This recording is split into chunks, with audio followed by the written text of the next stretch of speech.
Lucky ভাই, আপনি কি বাংলাদেশের নির্বাচন দেখছেন, ডাকসু এবং জাকসু?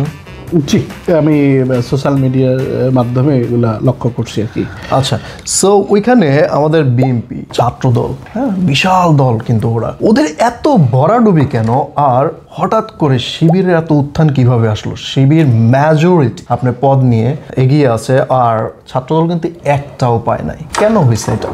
আচ্ছা, এটা দেখেন, মানে যদি একদম নিরপেক্ষ জায়গা থেকে যদি অ্যানালাইসিস আমরা করতে চাই, তাহলে আপনি ধরেন বাংলাদেশে ডাকসু নির্বাচনের আগে যে একটা জরিপ হয়েছে, যার মধ্যে দেখা গেছে প্রায় 49% ভোটার ডিসাইড করে নাই তারা কাদেরকে ভোট দিবে।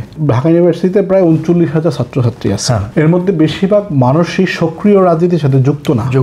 এটা বাংলাদেশের ভোটারের ক্ষেত্রেও একই অবস্থা। আমি যদি ইংল্যান্ডের উদাহরণ দেই, ইংল্যান্ডে ধরেন 4 কোটি ভোটার, এখানে ধরেন লেবার পার্টির পেইড মেম্বার 500,000, কনজারভেটিভের ধরেন 500,000, আবার ধরেন অন্যান্য পার্টি মিলে ধরেন আরো 500,000, মাত্র 1.5 মিলিয়ন, 15 লাখ মানুষ এই দেশে সক্রিয় রাজনীতির সাথে যুক্ত পার্টির মেম্বারশিপ নিয়ে। রাইট। আর বাকিগুলো তো আমরা নর্মাল। আপনি চিন্তা করেন বাকি লোক কারা? বাকিরা ভোটার। হ্যাঁ, হয়তো পছন্দ করেন কোনো একটা পার্টিকে, বাট এই যারা মেম্বারশিপ, তারা যারা মেম্বারশিপ আছে তারা ওই যায়, মানে যেটাই হোক ওরা ওই পার্টিকে ভোট দিবে। এর বাইরে যারা আছে এরা হচ্ছে অবজার্ভ করে যে কোন দেশের জন্য ভালো পলিসি, কোনটা ভালো। তখন কিন্তু এই দেশে যে ক্ষমতার কিন্তু চেঞ্জ হয়, অনেক ডিফারেন্ট হয়। তো ডাকসুতে যেটা হয়েছে বাংলাদেশের যে জুলাই আপরাইজিং এর পরে, এটা যে জেনারেশন, জেনজি জেনারেশন, এখন দেখেন আমি আজকে সকালে আসার মানে ট্রেনে যখন আসছিলাম অফিসে মেট্রোতে, তখন ভাবছিলাম যে বাংলাদেশের যারা মেধাবীরা, আপনার আমি ওয়াশিংটন ডিসিতে যখন গেলাম, যে শত শত ইঞ্জিনিয়ার, সবাই বুয়েট থেকে পড়া, এখানে শত শত মানুষ মেধাবীরা চলে আসছে, অস্ট্রেলিয়া যাচ্ছে, কানাডা যাচ্ছে। তো প্রশ্ন হচ্ছে বাংলাদেশের মেধাবীদের দেশের বাইরে যাওয়া বন্ধ হবে কবে? এইটা হয়তো বন্ধ হবে না, বাট প্রশ্ন হলো যে সবাই কি দেশের বাইরে যাওয়া সম্ভব? সবাইকে, বা সবাই কি যেতে ইন্টারেস্টেড? তাদের ফ্যামিলি, তাদের আত্মীয় স্বজন রেখে, তাহলে এই দেশের কি কোনো সলিউশন নাই? তো এখন বাংলাদেশের যেটা হয়েছে আর কি, সেটা হচ্ছে যে ট্যাগিং এর রাজনীতি আর হবে না, অর্থাৎ forward thinking, solution focus politics করতে হবে। এইটা হলো ডাকসু থেকে আমার একটা অবজারভেশন। ফরওয়ার্ড থিঙ্কিং কি, যে আমি আগামীতে কি করব, ধরেন আগামী 2 বছরে আমি কি করব, আগামী 3 বছরে কি করব, আমি আগে কি করছি ওইটা নিয়ে তো ডাজন্ট ম্যাটার ভাই। আপনার ধরেন 1981 সালে শিবির ঢাকা বিশ্ববিদ্যালয়ে কি করছে, আর ছাত্রদল কি করছে, এখন যে 2025 সালে ইউনিভার্সিটিতে পড়তেছে, it doesn't really relate to him. Right. আপনার কথায় আসে, আপনি যে বলেন ট্যাগিং, তার মানে কি ছাত্রদল কি ট্যাগিং করার কারণে কি? সেটা আমি বলছি না। আমি বলছি যেটা, যে অতীত ইতিহাস যদি কেউ টানে পলিটিক্সে, এইটা আর সামনে কাজ করবে না। করতে হবে যে আমি কি ব্যাটার দিতে পারবো তোমাকে। তুমি ধরেন শিবির বলছে যে শিবির গরমের সময় তারা ধরেন ওই বিভিন্ন জায়গায় পানির ব্যবস্থা করছে, ছাত্রদল যদি এসি লাগাই দিত ধরেন, জি ভালো ফরওয়ার্ড থিঙ্কিং সলিউশন।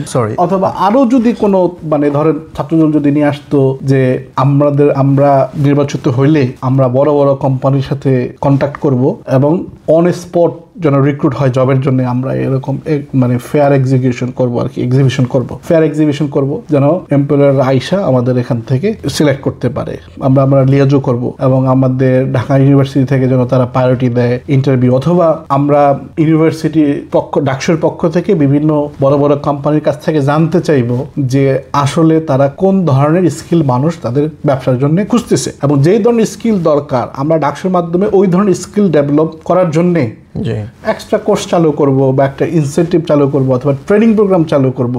যারা বিদেশে যেতে চায় বিভিন্ন এম্বাসির সাথে যোগাযোগ করে ওই ধরনের মানে স্কিল মানুষরা যেন যেতে পারে, আমরা ওই ধরনের ব্যবস্থা নিব। অর্থাৎ মানে একজন মানুষ, অর্থাৎ একজন ছাত্র যিনি ইউনিভার্সিটি পড়তেছে, তার মানে বেনিফিটের জন্য আপনি কি করবেন, এইটা হইল মূল প্রশ্ন। এখন বাংলাদেশের জাতীয় নির্বাচনেও ধরেন মনে করি এরকমই আর কি হবে আর কি, বা হওয়া উচিত। আমি প্রায় সময় মানুষকে বলি যে আমি বিভিন্ন সময় লক্ষ্য করি যে বিভিন্ন নেতারা ধরেন 100-200 মোটরসাইকেল, তারপরে ধরেন 100-150 গাড়ি নিয়ে শোডাউন করে। অ্যাজ আমি পাবলিক, ধরেন ওই কনস্টিটিউয়েন্সির আমি একজন ভোটার, আমার লাভ কি হয়েছে এতে? উনি যে 150-200 হোন্ডা আর 100-150 মোটরসাইকেল নিয়ে যে শোডাউন দিল, আমি এজ এ ভোটার হিসেবে আমার কি লাভ হয়েছে? আমার তো কোনো আমার লস। উনি হরেন করছে, শব্দ দূষণ হয়েছে, উনি রাস্তায় যানজট সৃষ্টি করছে, আমি এবং আমার যারা আরো ভোটার যারা আছে কাজে যেতে অসুবিধা হয়েছে। ফাইনালি যেটা হয়েছে, কোনো উদ্দেশ্য ছাড়া, কোনো লাভ ছাড়া উনি দেশের সম্পদ অপচয় করছেন। দেশের কল্যাণ করতে হলে মানুষের অ্যাকচুয়াল বেনিফিটের কথা চিন্তা করতে হবে আসলে।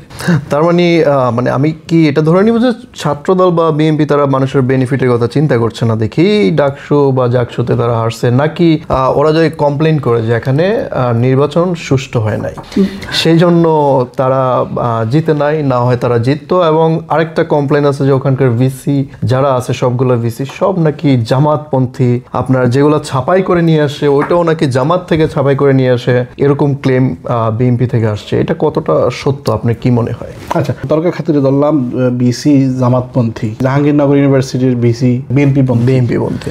এটা কারণ উনি তারেক রহমানকে শিশু মুক্তিযোদ্ধা বলে সম্বোধন করছেন আর কি।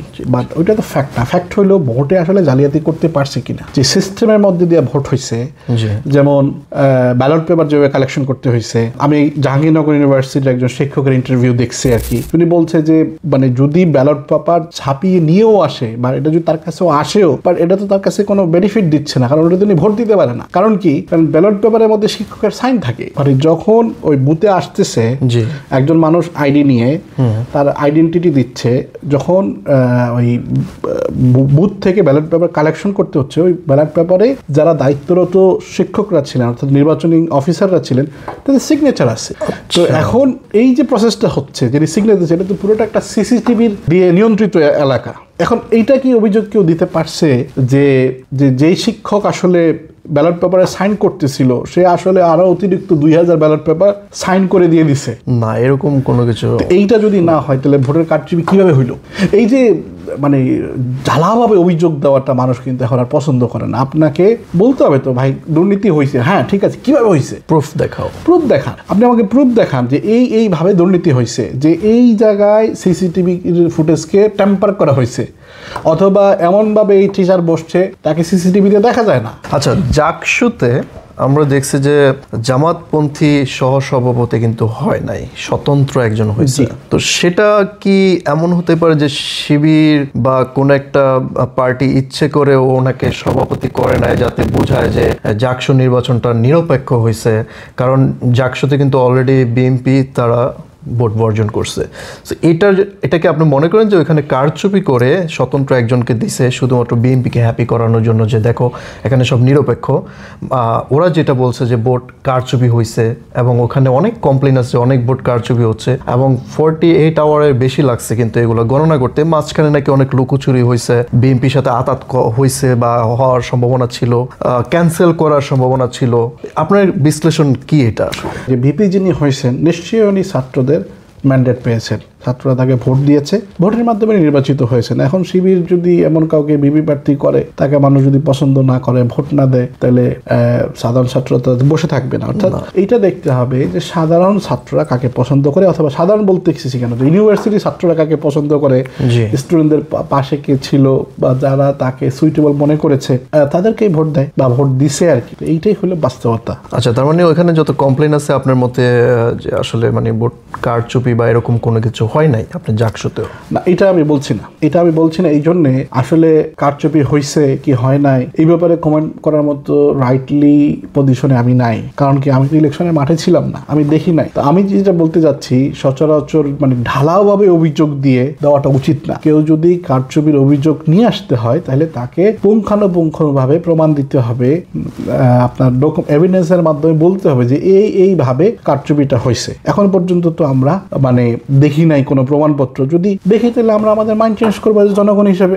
আচ্ছা, এটা আমার একটা পার্সোনাল প্রশ্ন। আমি রিজভি আহমেদ উনি বলছিলেন যে 15টা বিশ্ববিদ্যালয়ের ভিসি হলো জামাতপন্থী, এরকম আমি এটা শুনেছিলাম। যদি আমি রং হয়ে আমাকে বললেন।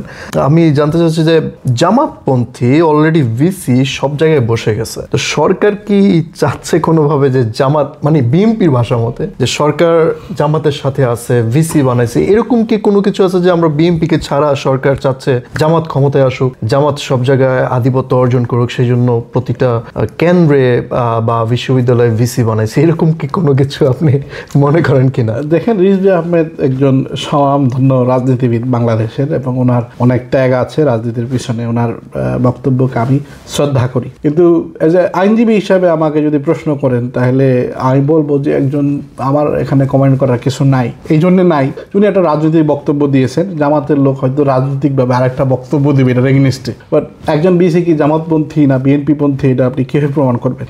উনি নিজে বলছে।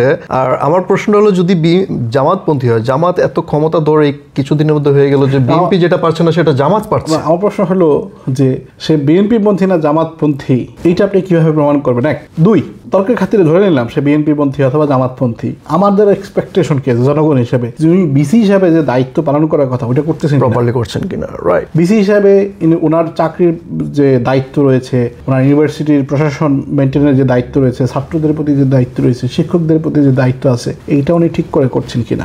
আমার একটা ফাইনাল প্রশ্ন আপনার কাছে, যে ডাকসু নির্বাচন বলেন বা জাকসু, আরও তো নির্বাচন হবে, এগুলো কি জাতীয় নির্বাচনে কি প্রভাবিত করবে? যদি সবগুলোতে শিবির ধরেন পাশ করে, তখন কি জামাতে কি এটার জন্য কোনো প্লাস পয়েন্ট পাবে কিনা জাতীয় নির্বাচনে? আপনি কি মনে করেন? দেখেন, এইটা একটা ধরেন মানে ডাকসু নির্বাচন আসলে কতটা প্রভাব পড়বে জাতীয় নির্বাচনে, এইটা ধরেন একটা বিরাট প্রশ্ন। এই জন্যে দেখেন মানে জাতীয় নির্বাচনটা একটু ডিফিকাল্ট এই সেন্সে আমি যদি উদাহরণ দিই, as a doctor Kamal Hossain, জি, উনি নিঃসন্দেহে একজন বড় আইনজীবী, উনি অনেক বড় আইনজীবী, উনি সংবিধান বিশেষজ্ঞ, সংবিধানের উনি লেখক, কিন্তু উনি কি ভোটের প্রশ্নে অতটা জনপ্রিয়? না, এতটা জনপ্রিয় না। কেন নয়? উনি অক্সফোর্ড গ্রাজুয়েট, ব্যারিস্টার, ডক্টর, ঠিক না? জি। কিন্তু উনি যখন ভোটে দাঁড়ান উনি তো ভোট পান না। তো ভোটের প্রশ্নটা হলো জাতীয় নির্বাচন ইজ এ ডিফারেন্ট প্রশ্ন। সেখানে সাধারণ মানুষ কি চায়, সাধারণ মানুষের চাওয়া পাওয়া, এবং প্রত্যেকটা এলাকা কেন্দ্রিক হয়তো অনেক প্রার্থীদের পছন্দের জায়গা আছে। এতটুকু বলতে পারি যে তরুণ যে প্রজন্ম, যারা একটা প্রজন্ম, যে জেনজি যেটাকে আমরা বলি, যারা যে উঠছে, এরা কিন্তু গতানুগতিকভাবে মানে যদি ভোট দেওয়ার সুযোগ পায় তারা কিন্তু গতানুগতিকভাবে ভোট দেবে না। তারা একটা অ্যানালাইসিস করবে বলে আমি বিশ্বাস করি, এবং তারা ম্যানিফেস্টো দেখে, ইস্তেহার দেখে, প্রার্থীর যোগ্যতা দক্ষতা দেখে আমার মনে হয় যে একটা বড় অংশই তখন তারা ডিসিশন নেবে কাকে ভোট দেবে আর কি। ঠিক আছে বাকি ভাই, থ্যাংক ইউ ভেরি মাচ। আমরা আমাদেরকে সময় দেওয়ার জন্য অনেক অ্যানালাইসিস শুনেছি আপনার কাছ থেকে। ইনশাল্লাহ সামনের দিকে আবার কথা হবে আপনার সাথে। ধন্যবাদ আমাকে আমন্ত্রণ করার জন্য। Thank you very much. Thank you.